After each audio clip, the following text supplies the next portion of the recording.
Aujourd'hui, c'est le 7 avril. Notre méditation s'intitule « Un canard insensé ». Nous lisons dans Romains chapitre 12 au verset 3.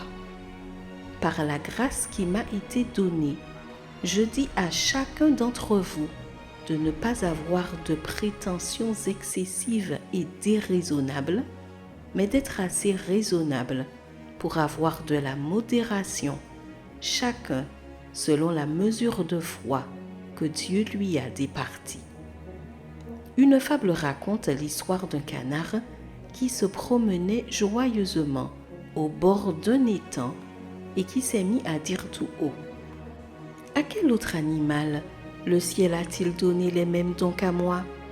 Je suis de l'eau, je suis de la terre et je suis de l'air.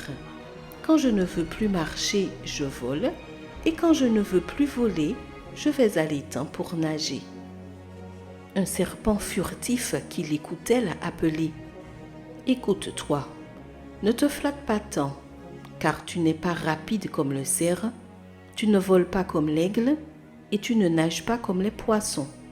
Tu devrais donc savoir que l'important n'est pas de tout comprendre, mais d'être expert en quelque chose. » Ce canard insensé agissait précisément comme Paul nous exhorte à ne pas agir dans Romains chapitre 12.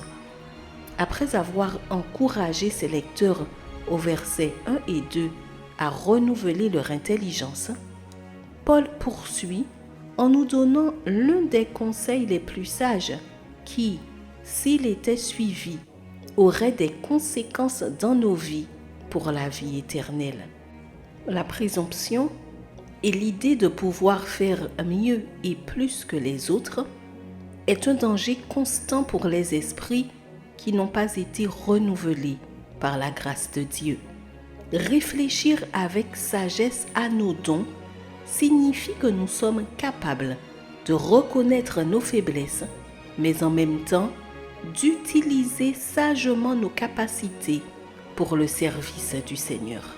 Certaines personnes pensent qu'en faisant beaucoup de choses en même temps, elles seront reconnues et louées pour leurs efforts afin de se démarquer des autres. Mais le résultat d'une telle manière de penser est qu'elles finissent par être comme le canard insensé qui trop embrasse, mal étreint. Une personne dont la foi et la manière de penser ont été renouvelées n'a pas plus d'estime de soi, mais utilise les dons que Dieu lui a donnés, qu'il s'agisse d'un seul ou de plusieurs, sans jamais les exercer avec présomption ou vaine gloire, mais par la foi en la grâce de Jésus-Christ. Une telle personne a accepté sa responsabilité dans l'œuvre qui lui a été confiée et son influence aura les meilleurs résultats. En toute humilité, faisons aujourd'hui le meilleur usage possible de nos dons. Post-scriptum, heureuse, sans orgueil.